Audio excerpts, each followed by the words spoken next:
Hi, I'm Andrea Hunter. Welcome to Comics Under Duress.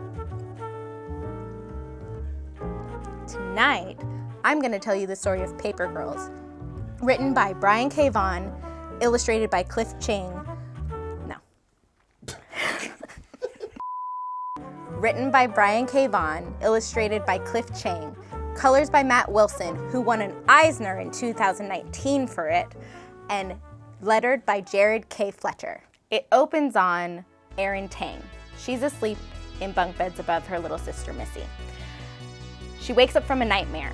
It's November 1st, 1988. Like I said, it's Hell Morning, the morning after Halloween. So she wakes up, she preps for Hell Morning, gets on her bike, goes out on her route. She's a new paper girl. She hasn't been doing this for very long. So she's out on her route, and these other three paper girls roll up, badasses, right? And they're like, hey, new girl, and they call her new girl for a while. New girl, this is Hell Morning. We should like team up, right? So we meet Mac. Mac is a redhead. She's like a badass. She's tough. She doesn't take any shit. She took over the route from her brother. So she was the first paper girl. And Tiffany, not to be outdone, says, well, I was the first altar girl. So Tiffany's an African-American girl, and she goes to a different school. They all go to different schools. And so immediately in this book, it's like, yay, feminism. Like, hey, we can do anything, right? And then KJ, who's also a badass, she has like a hockey stick like on her bike with her. She's Jewish and she goes to an academy. So the girls decide to split up into two teams. It's Mac and Erin and KJ and Tiffany. Tiffany has saved up her hard-earned cash and bought dope-ass walkie-talkies. They're $50 a piece in 1988.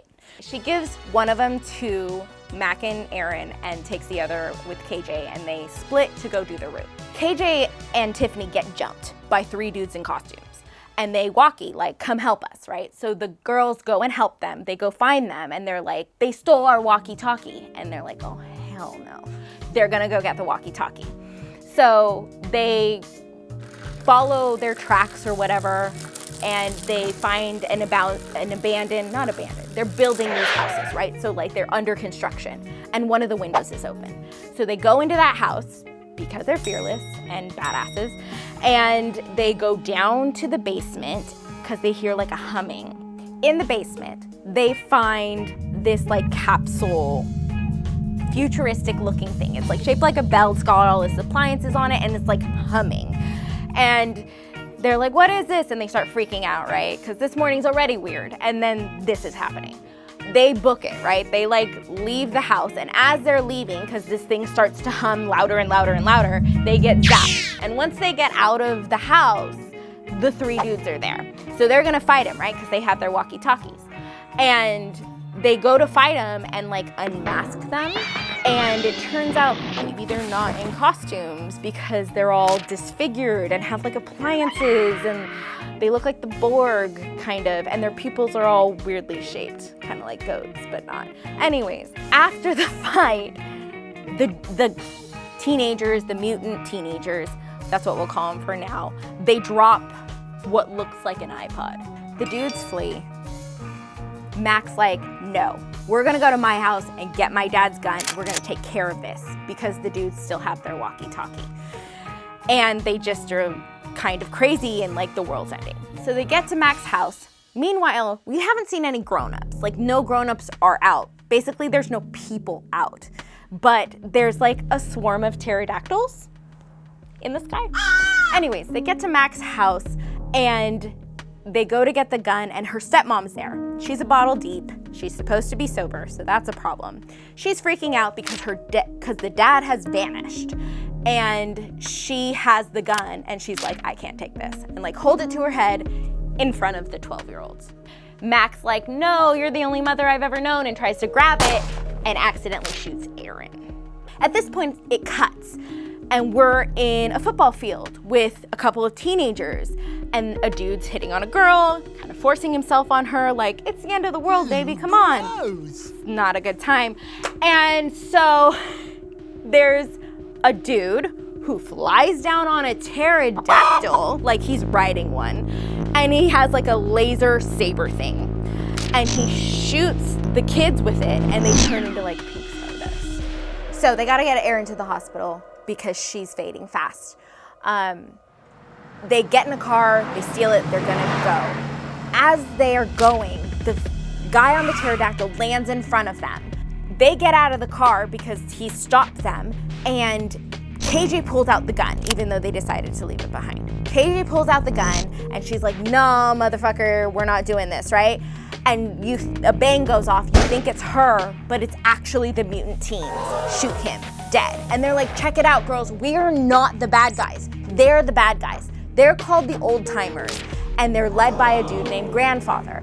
We are just trying to make your past, our past, the best it possibly can be. We're scavengers from the future, and we're just trying to fix everything, and we can save your friend. So they take Erin to the far future to heal her, and she gets healed by like robot bugs. It's kind of gross. And then they send her back. Meanwhile, the other 3 girls are just like, where did they go? Because as far as they know, they just vanished with Erin. So KJ goes, dude, time travel. They're probably in that like pod thing we found in the basement. So they run back to the basement, and sure enough, ta-da, Erin jumps out. And she's totally healed with like a little scar right here. They walk out of the house, and the grandfather, the leader of the old timers, he's outside, and he's like, sorry you got caught up in this. We're gonna erase all your memories and fix everything. As he's like trying to talk them down, the capsule explodes and shoots them into time. They land on a blacktop, and a car drives up, and out pops Erin, who's like 40 years old, and she's wearing ear pods.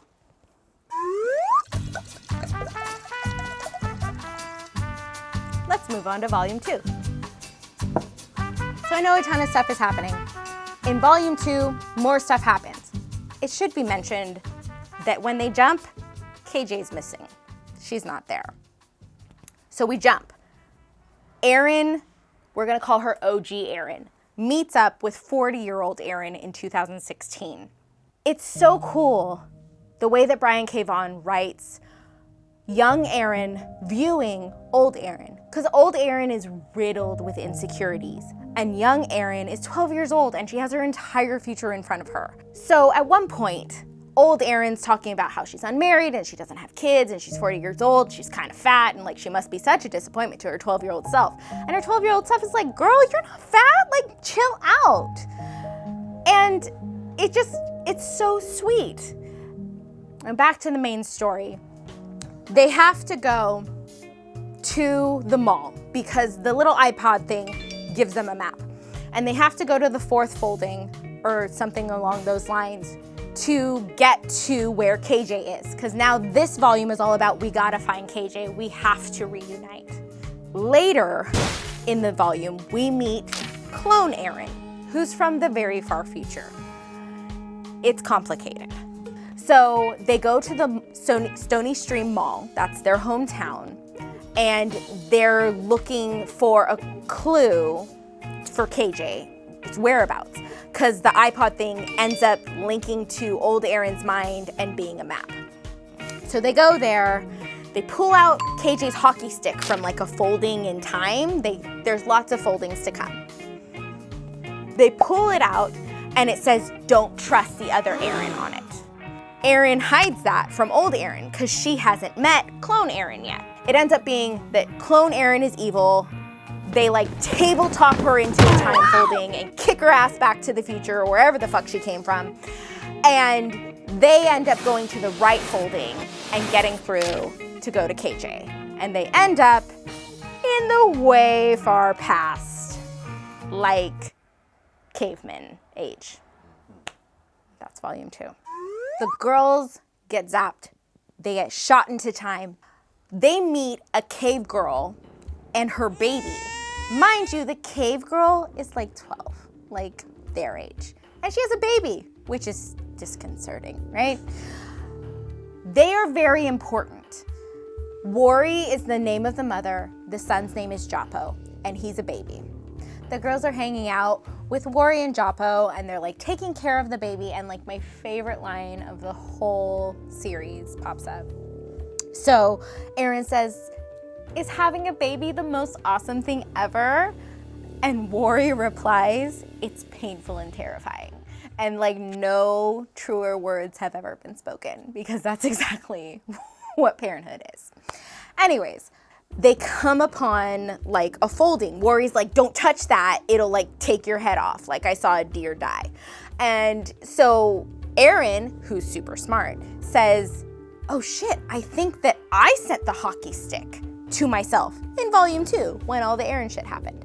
So she writes on the hockey stick, "Don't trust other Aaron," and like sticks it into the folding. Foldings happen for the rest of the book. It's just part of the time stuff. They come upon a 4-dimensional being. I kind of mentioned 4-dimensional beings way back when. I think I did, because Tiffany got hit by one. It grabs KJ and she has a vision that she kisses Mac. So she like gets out of it and is like kind of not okay with what happened. And it doesn't help that Mac's kind of a bigot. So like, we're not gonna go there yet. So they have to, the like big conflict in volume 3 is that Joppo is not safe from his dad's. Basically, okay, so this is like a little triggering, but there's 3 cavemen that kind of raped Wari. Not kind of, they raped Wari. And one of them is Joppo's dad, and they are going to claim the baby, because that's how it works in this time. The dads, inevitably, because they're giant cavemen, steal the baby, and they're taking him to like an altar stone, like on a cliff. It's like Lion King shit. Anyways, so they have to make a plan to save the baby. The plan goes wrong, and they run back to the capsule. The capsule leaves without them.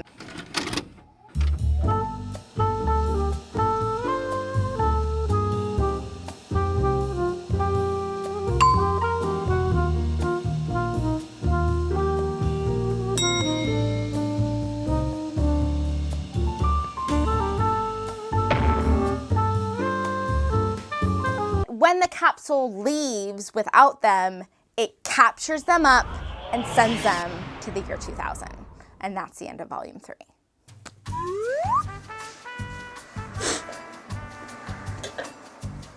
Volume 4. Okay. They jump to the year 2000. It's Y2K, shit's going crazy. Tiff lands in like the parking lot of an Applebee's. She gets picked up by the cops, and there's robots, giant fucking building-sized robots fighting like Rock'em Sock'em shit. Cole's laughing. I'm not gonna pay attention. So the rest of the girls, she ends up in the Applebee's parking lot. The rest of the girls end up in the mall, and they don't really know what's going on. They don't really know where they are. They make their way to a cartoonist who writes a weekly, maybe a daily. She writes a cartoon in the paper that they deliver. Encoded in those cartoons are coordinates of time foldings. She meets, I'm drunk. We find out that the old timers are the first generation after time travel is invented. So they have the idea that like the Earth's timeline is a first draft and it shouldn't be touched. And the far future people, they're coming back and like saying, no, like every timeline should have their best life, right? So it's this struggle between old people and like their descendants and being like, no, old people are wrong. That's basically the summary of the Time War. The Rock'em Sock'em robots like descend, right? And they're fighting. One of the robots is the old timers, one of the robots is the guys from the far future. Full on time travel bullshit. And they end up hijacking the like far future robot, and they're gonna jump with that far future robot, hoping to go home. But that doesn't happen. They end up going like way into the far future. That's what happens in volume 4.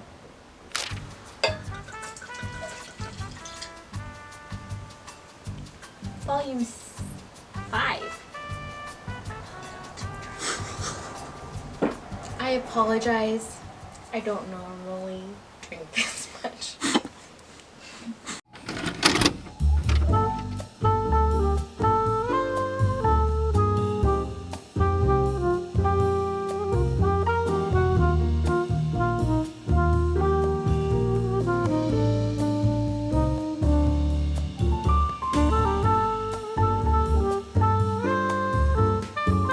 We land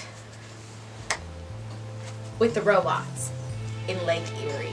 It's basically the time of the old timers. We're way far in the future. It's 2171. Side note, a couple of volumes ago, Mac gets like diagnosed with leukemia. So she's thinking, I have to figure out a way to not die, because she dies at 16. She's 12, that's only 4 years. Okay, so KJ and Mac are like, we're gonna go find a hospital. We're gonna figure out how Mac doesn't die. Fuck, I'm too drunk. Okay, here we go. Doing good. Take a breath.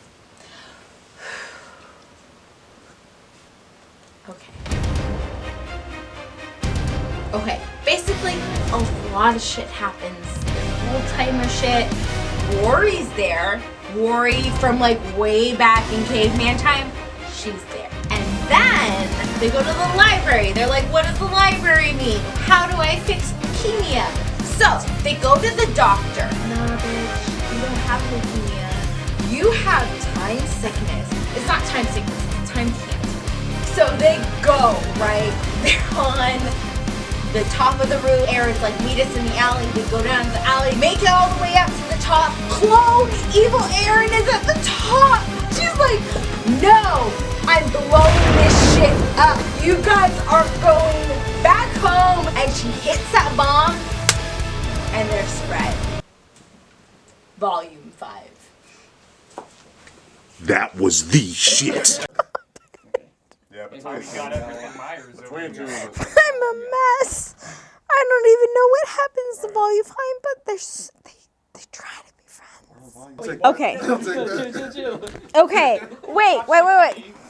Hi guys, I'm super drunk. They jump from 2017 to, at the end of Volume 5, they get scattered. They go from like all the places, right? To like 19, where are we? 31. This is the treaty.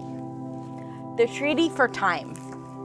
Grandfather shows up. Grandfather's like, this is crazy. The treaty needs to like stop. No more time traveling. Actually, the future people are like, no more time traveling. This shit is done.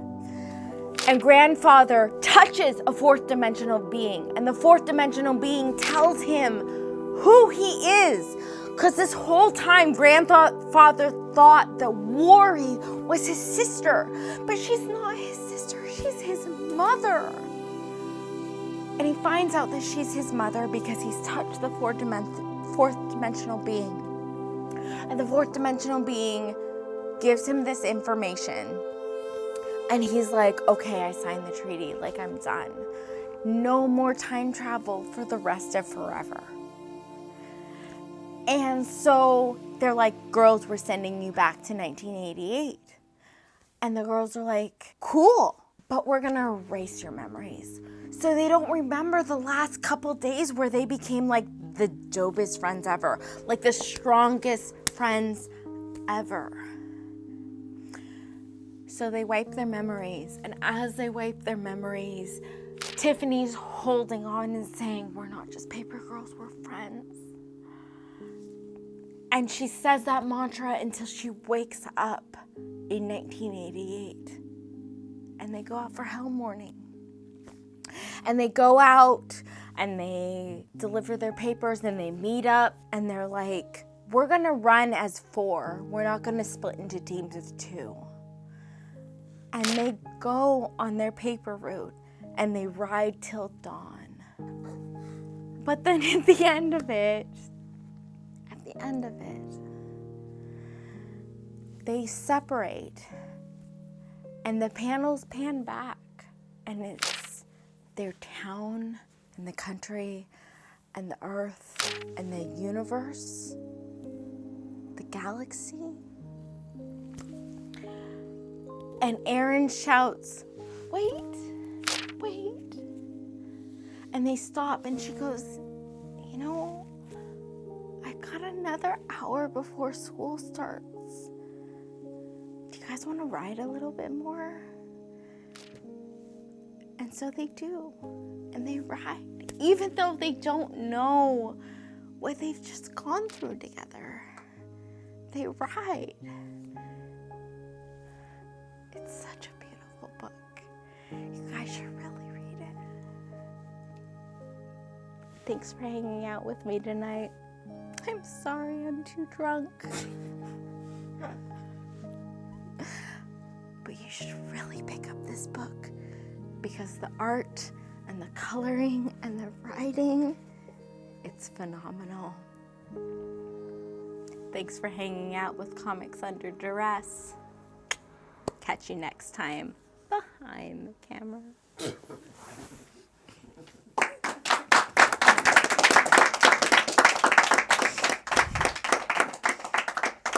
that enough, guys?